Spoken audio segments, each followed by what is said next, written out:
And so what you are doing every day is making a profound and real difference. And courage is a choice. And the rest of your life, you will continue to have those choices.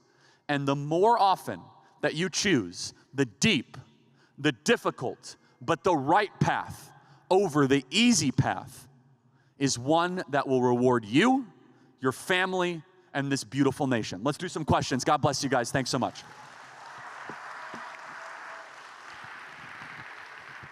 All right, we'll start lining up here. I don't know if we're going to do it hands or lining. I don't know what the proper protocol is for this. I think we're going to do lines. We'll do lines? Okay, so start lining up, guys. I will not be able to get to all the questions. I'm going to warn you in advance, okay? We're going to go right here. No, let's try our best. Let's get to as many as we can. All right, we're going to start on your right. Hi, Charlie. How are you?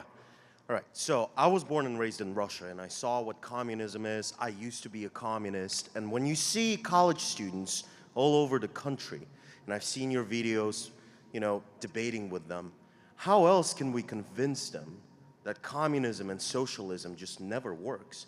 And as much as we try on our campuses, it still seems like a lot of the professors, faculty, staff are still pushing it, although they know what's going on in Cuba, North Korea, Russia, and all over the, Eastern Europe.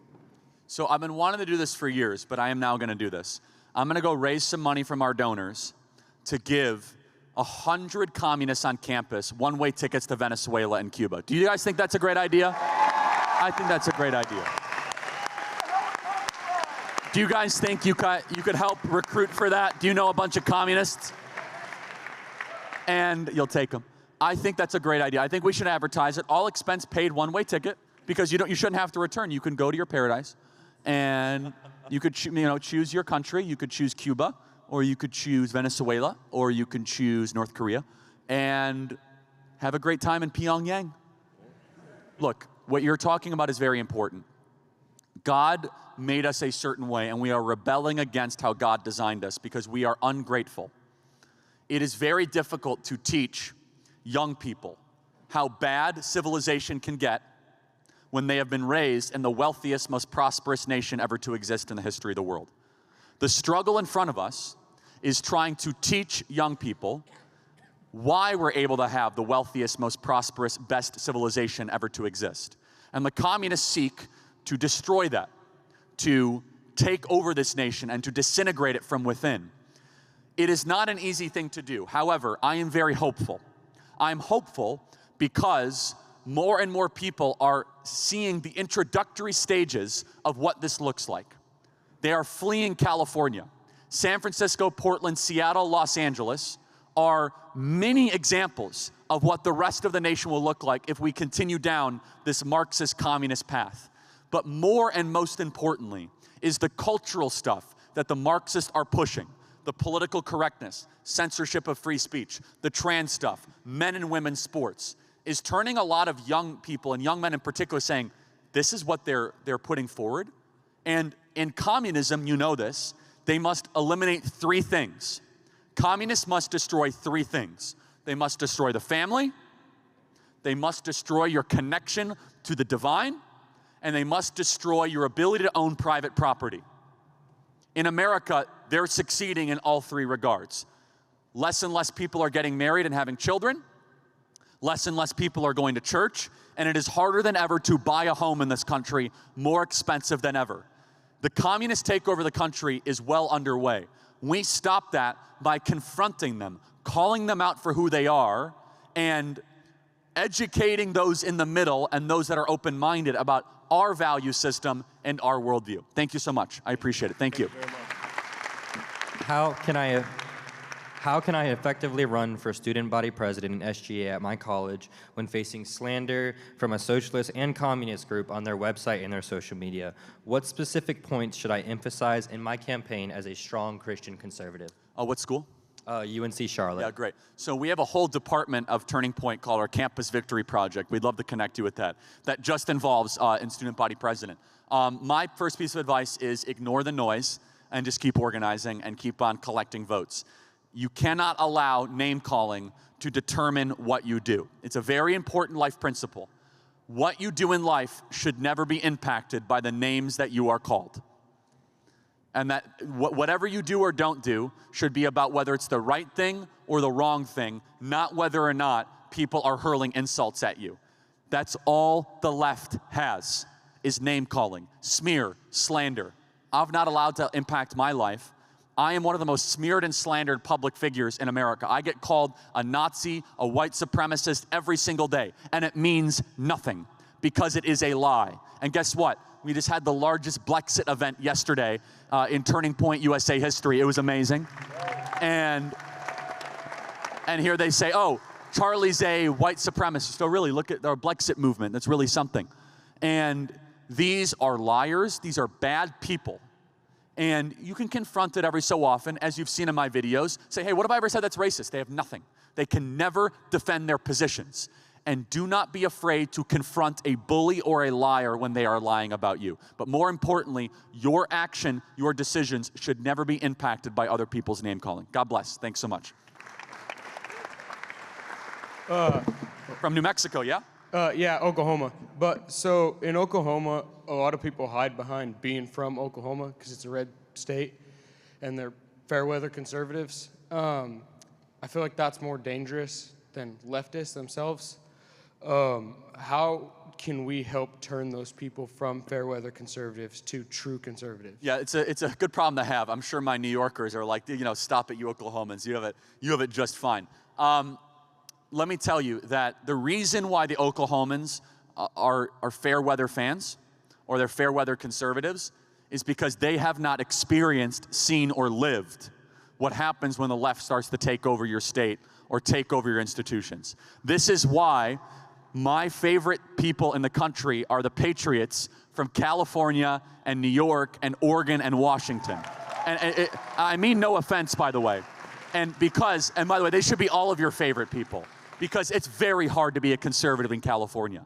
But why are they doing it? Because it is out of necessity. They're like, you have no idea how bad it can get. So part of it is that they haven't suffered enough, and we hope that they will not suffer. But there's plenty of trans nonsense in Oklahoma. There's plenty of garbage there. So you have to first educate on values, build people up, and your movement should not be solely on opposition. It should also be in favor of the values we stand for. Thank you so much. Appreciate it. Yes. What can we do to push it back against school administration that cancels our events but lets leftist BSU speakers come in that exact same week? What school do you go to? Red Mountain High School. Oh, high school. So sue them. And so we'd be happy to help you with that, with the Alliance Defending Freedom. I'm not kidding. If you go to a public school, it's a public school? Yes. If you go to a public school and there is even an inch or an iota or a sliver of favoritism away from your Turning Point USA chapter towards a left-wing chapter, whether it be a high school or a college chapter, we will sue their socks off immediately. So you let us know. Now, if they are a private school, you have a whole separate issue. They're allowed to do that as a private school. They just are. They're allowed to decide what speakers come and don't come. They might be violating their school policy. Much more difficult. Public school, the Supreme Court has ruled viewpoint neutrality with taxpayer dollars. And so if you have the documents, we'd be happy to work with you with Alliance Defending Freedom or one of our organizational partners. We have successfully done this at tons of schools across the country. And don't be afraid to do that at high school or college. And all of a sudden, they get briefed by their lawyers. They get very, very scared because they're in the wrong. And they must fear a legal price for discriminating against conservatives. God bless you. Thank you. Hi, Charlie. Okay, so I saw you at the women's conference and I didn't get to ask you. Yes. But so you talk a lot about being well-read and things like that and learning. I was wondering if you had any good book suggestions because I absolutely love reading. Yes, absolutely. This is why I'm so against people going to college, because college you don't really learn much of anything that's of value. Sorry, guys, it's just true. And so, by the way, many of you agree, and you might not agree. It is what it is. This is a very important question. Thank you. Very, very good. In your life, you become as wise and as well-informed as you choose to be. Wisdom is a choice now. 600 years ago, that was not the case. You have a supercomputer now in your right-hand pocket that can give you millions of hours of information if you choose on any topic imaginable. And so you have a choice. I can go and get super drunk with friends on a Saturday night, or I can stay in and listen to deep and rich podcasts of intellectual, type basis. Which one is going to better improve my life? Or you can listen to the Charlie Kirk Show. Thank you very much. And let me tell you, glory be to God for Turning Point USA, because God deserves the credit. However, I made the choice for 12 years now. I don't go out and party. I do not drink. I don't do drugs. If you decide to do that, that's fine, but you'll pay a price. You won't be as successful. You won't be as happy. And that's okay. If getting drunk is your value, because you got to write down your values, right? And if one of your values is like drinking a lot of beer, that's fine. That's your decision. You will suffer because of that, but that's your choice. I made a decision that I don't want to live that life, that I want to succeed. I want to try to accomplish something that is good for humanity. And so I read 100 books a year. I listen to 2 to 3 hours a day of podcasting, and you can too, by the way. And if you're not, you're making a decision to not be informed. You're making a decision to be ignorant. And I'm being kind of tough on you guys because what else are you doing that's more important? And if you think you're busier than I am, I'm sorry, you're not. Just let's be honest, okay? I do 3 hours of radio a day. We got 550 people on staff. I got to raise $100 million a year, and I got 2 kids under 2. You're not busier than I am, okay? And so you should say, well, I want to be well-informed. Okay, then how many books a year are you reading? If it's under 25, you're not taking learning seriously. And that's why college is just a complete waste of time, because they're making you read absolute crap, right? Unless you go to Hillsdale or Liberty, which I see 2 of you out there. So what books? You should read Man's Search for Meaning by Viktor Frankl. It's one of the most important books that one can read. Anything by C.S. Lewis, Mere Christianity is really great. Abolition of Man, That Hideous Strength, by Vishal Mangalwadi, the book that built your world. I love 1984, Brave New World, Darkness at Noon. Anything by Winston Churchill. He wrote over 50 books. There's no lack of books. I have book recommendations on my entire website.